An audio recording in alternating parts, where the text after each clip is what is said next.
Okay, so what you guys are going to be doing is solving for our missing variable here. I've kind of taken the word problem and jolted it out, but basically an object, all right, is at a certain height above the bottom of a hill, and it is moving at such and such a speed.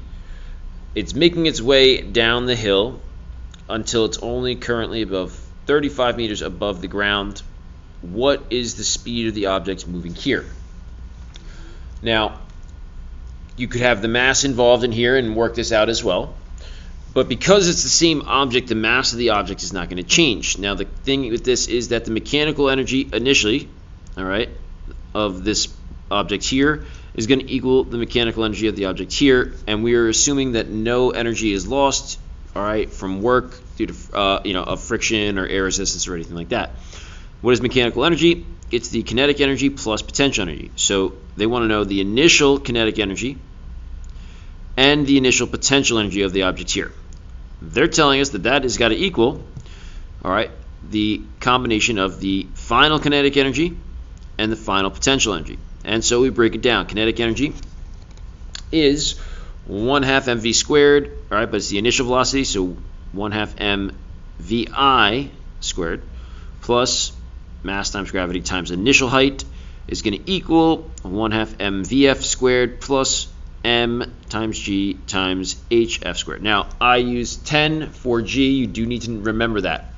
Now, notice I'm not giving you mass, and because the mass of the object does not change, guess what? We get to cross out the m's. All right, first thing you should do. Next thing you should do, all right, is break this down into little pieces. All right, we're going to bring down this 1/2. vi is 4, so I'm going to do, okay, 4 squared, bring down the plus sign. So now we're doing g times h.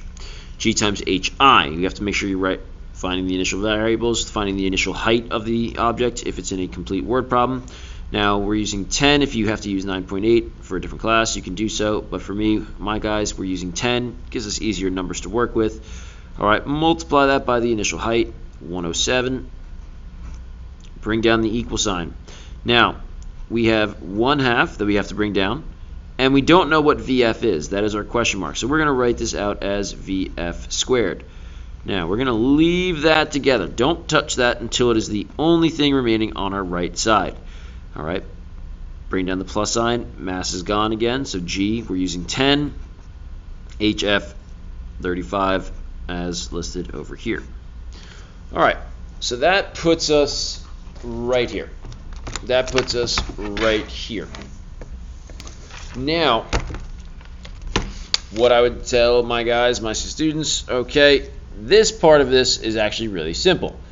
All right, throw this into the calculator. All right, but a couple of things that I noticed my students doing, they would do whatever this is squared, but forget to do the half of it, or divide by a half for some reason, and then it would mess up their answers. So you can throw it into the calculator. All right, 1 divided by 2, parentheses, 4 squared, close it, boom. All right, so this becomes 8. Bring down the plus sign. 10 times 107. All right, the trick is when you're multiplying 10 times any number, just take a 0 and slap it at the end. So instead of doing just 100 and type it into the calculator, I'm going to take the 0, put it at the end. This becomes 1070, but if you don't believe me, boom. All right, bring down the equal sign. I don't care, rewrite it. It's not that big a deal. All right, rewrite this. This thing is staying, all right, staying here until the end. And this, all right, slap the 0 at the end, is 350. Okay.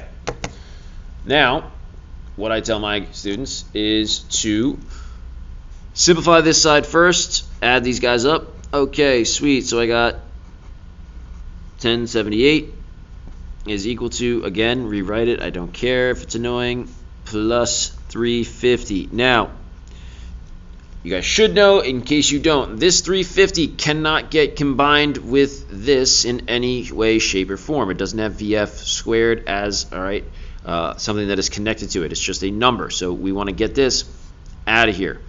All right, so here we can subtract 350 from both sides. All right, that will leave us with 728 is equal to this 1/2 VF squared. Most of my guys are able to get to this point here. Now, so a lot of you guys may have never seen this before. So what we do is to get rid of this 1/2, you double both sides. All right, so I pretty much, when you get to here, okay, I'm just going to make a little side note.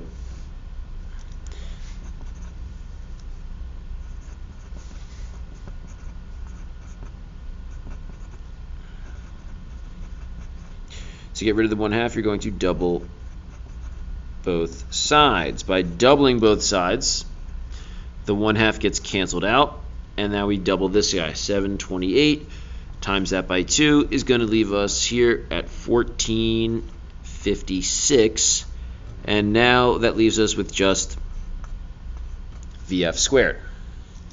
Okay, now what do? Well, to get rid of the square,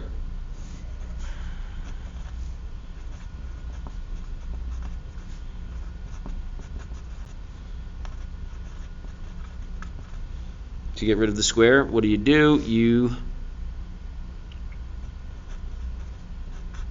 square root both sides.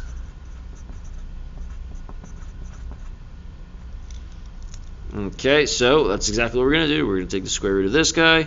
The square root of this gets out the square, so that leaves us with VF. And that's going to equal the square root of this number. And I've already done that calculation before, and that will kick out an answer of approximately 38.16, and since it's a velocity, the unit will be meters per second. All right, so that is how you complete those problems. All right, if the mass of the object is the same, crossing these out, less numbers that I have to deal with. All right, bring down the 1/2, sweet, 4 squared. Plus sign, G is 10. All right, initial height, bring the equal sign down, 1/2 VF squared, bring down the plus sign. 10 times whatever our, right, because 10 is G, HF, boom. Do the calculation, bring it down. Bring down the plus sign. Do the calculation, bring it down. Leave this, bring this. Cool. Simplify the left side, gives us this. Then subtract. All right, will leave us with our number equals 1/2 VF squared. Double both sides to get rid of the 1/2, which will leave us with whatever that doubled number was, VF squared. And then to get rid of the square, you square root both sides. The square root gets rid of that little square dude, leaves us with VF, and we take the square root of that number. Okay, and that's how we complete those problems. Here, it's very, very kind of basic. Newtons is force. Distance is in meters. And then this little cosine of theta, this little symbol means angle. They're telling us that the angle here is 30 degrees. All right, we can see that the angle is actually here, a nice 30-degree angle. So we will hit the cosine of 30 as we multiply this. All right, so if you have this calculator at home, it's very, very simple. All right, multiply, multiply, multiply, cosine, whatever our angle is. Boom, bing, bop, done. If you have one like this where it doesn't have sine, cosine, and tangent, it has the trig button, trig functions. All right, turn this on. There we go. You're doing your 150 times 10 times. All right, to get to the trig functions, you have to hit second, trig, and then just hit the over arrow twice. Enter, and now type the angle. And we're going to get this number here, 1299.0, if we round it to 2 decimals, 0.4. And since that's work, it's measured in joules. And the next problem asks you, how much power are you generating if you complete this in 30 seconds? You do that much work in 30 seconds. So we're doing the 1299.04 over 30. And this will kick out an answer of approximately 43.3. And the unit for power is watts.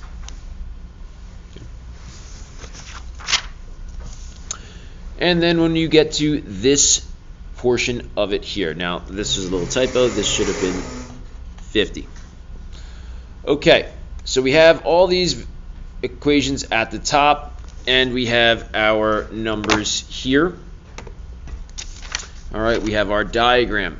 So this is going to be a test question, how you complete this is we have to fill in all these missing blanks. Potential, kinetic, potential, kinetic, velocity. How do I go about doing this? So on the test, you're going to start this, guys, the same exact way. At the top is the only point where we know everything that we need to know to find both of these. We know the mass, we know the velocity at the start is 0, and we know the height from the ground. This little line right here would be our ground. Okay, the height of the ball from the ground is a height of 10 meters. You have your equation for potential energy. So we will do m times g times h. Mass 50 kilograms, so we're going 50 times g, which we use as 10, times height of the ground, height off the ground, which is 10 meters. All right. Multiply this out, you're going to get 5,000, and it is in joules. Cool. Now we need to know kinetic energy. The equation for kinetic energy is 1/2 mv squared. Mass is 50. All right. Oops, sorry. 1/2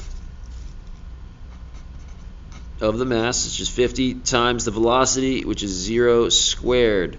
Oh, that's 0. So here's a shortcut, guys. If the object is not moving, the kinetic energy is going to be 0. All right.